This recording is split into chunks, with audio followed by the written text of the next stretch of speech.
Bienvenue à la mini-méditation du mercredi de l'Institut Big Bells. Ce matin, c'est la dernière dans notre série de 5 méditations sur la prière de Jésus dans Jean 17.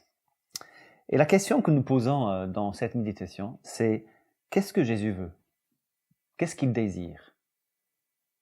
C'est une question intéressante, n'est-ce pas? Si on pouvait savoir le désir de Jésus, ce qu'il voulait vraiment, la volonté de Jésus, ça peut nous intéresser de le suivre, de le rejoindre dans ce que lui, il désire. Et Jésus dit explicitement dans le verset 24 ce qu'il désire, et donc cela doit nous donner notre ligne de mire, notre ligne de conduite pour notre vie. Père, mon désir, dit Jésus, est que ce que tu m'as donné soit avec moi, là où je serai, et qu'il contemple ma gloire. Celle que tu m'as donnée, parce que tu m'as aimé avant la création du monde. Le désir le plus profond de Jésus, c'est que les êtres humains le connaissent, contemplent sa gloire. Se rendre compte que Dieu le Père a aimé Dieu le Fils dès avant la création du monde d'un amour infini, profond, bouleversant de tendresse. Et que, en connaissant Jésus-Christ comme cela, qu'ils puissent connaître eux-mêmes le même amour. Voilà le désir de Jésus, que les êtres humains le connaissent.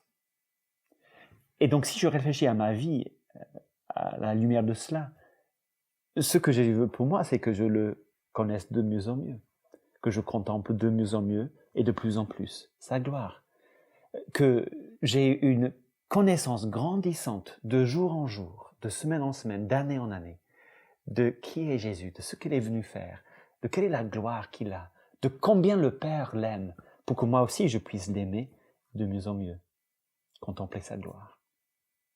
Donc, quels sont les moyens que nous nous donnons aujourd'hui pour mieux connaître Jésus, pour progresser dans notre connaissance de Jésus, par la parole, par la prière, par la communauté, par l'assistance au moment de célébration, de rassemblement hebdomadaire, de l'écoute attentive de la parole prêchée.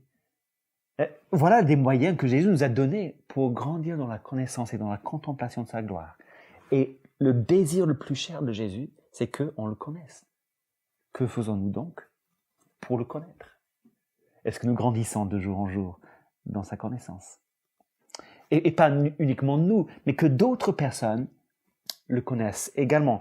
Verset 25, Père, toi qui es juste, le monde ne t'a pas connu, mais moi, je t'ai connu, et ceux-ci ont compris que c'est toi qui m'as envoyé.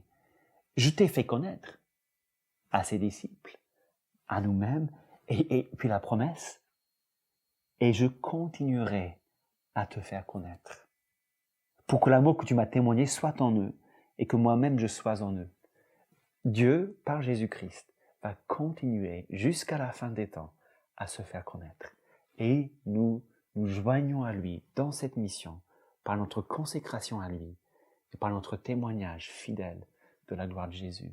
Voilà le désir de Jésus.